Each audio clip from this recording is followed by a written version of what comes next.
Hi, this is Luca from MosaLingua. I would like to say Kalimera because today I'm here, I just arrived here in Thessaloniki, Greece to attend the Polyglot Conference.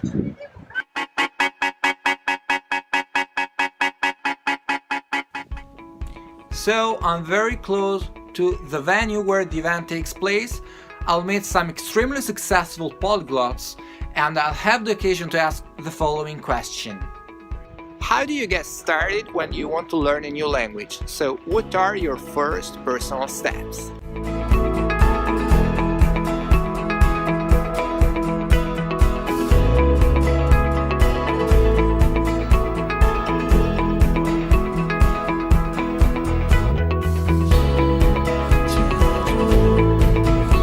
The very first thing I want to do is to listen to the language and to listen to as much of the language as possible. So I would go on YouTube and iTunes and look for podcasts where I can download audio extracts that I can really listen to. I'd listen to these for quite a long time, see what I can learn, see what I can pick up, just to get used to the sound of the language.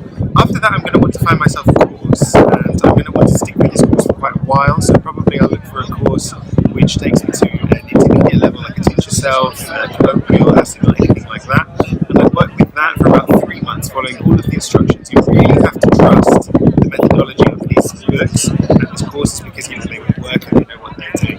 After you've passed that 3-month period of kind of approaching it from all sides, once you've got to a level where you're starting to feel slightly more comfortable and slightly more enthusiastic and optimistic about how it's going to go with the language, you've got a bit more freedom to do some more experimental stuff. But for me, there's always that very crucial 3-month period where you're getting used to the language, getting used to reading it, learning basic words, and making sure that this is the language for you that you want to stick to. The first thing when I decide to learn a new language, I think to myself, do I really want to learn this language? Otherwise, I will give up during the process. This has happened many times. And so generally, I ask myself, will this language be useful in my life? Do I really need it? Do I have any connection with people or with anything else? So the first step is that to determine that this language will really be useful in my life. After that, I have to select the material that I'm going to use. Usually, I use audio material like Kemsler or Michelle Thomas. And my favorite pocket book that I take everywhere is this book. It is very useful because I can start from nothing and I can have the basics. Like this one is in Greek, so you say Yasu, Anvio, Parakalo, Haristo, Helpis, Voidia. And so I start with the basics and then I go to a thin book that teaches me the basic, and then I go further. I take other materials like Assimil or Colloquial. And in this meanwhile, I love using apps. There are a lot of apps for flashcards, and so I use a lot of apps like MosaLingua, like Duolingo. There's and paper flashcards too. I love paper flashcards. I have never stopped using them. So basically, it's that. This is Connor. I have a blog called Language Czar.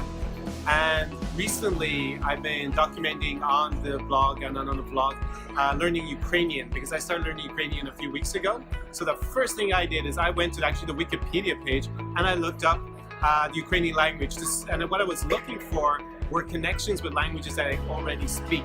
So I speak a cognate language. That means that language comes to the same language family. That's Russian.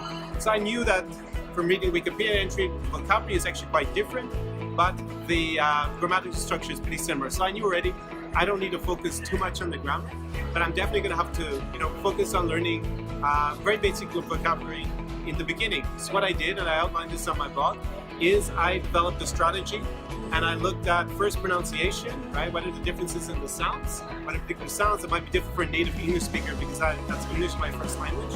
I also then looked at building up my vocabulary through interactions with native speakers and also reading materials.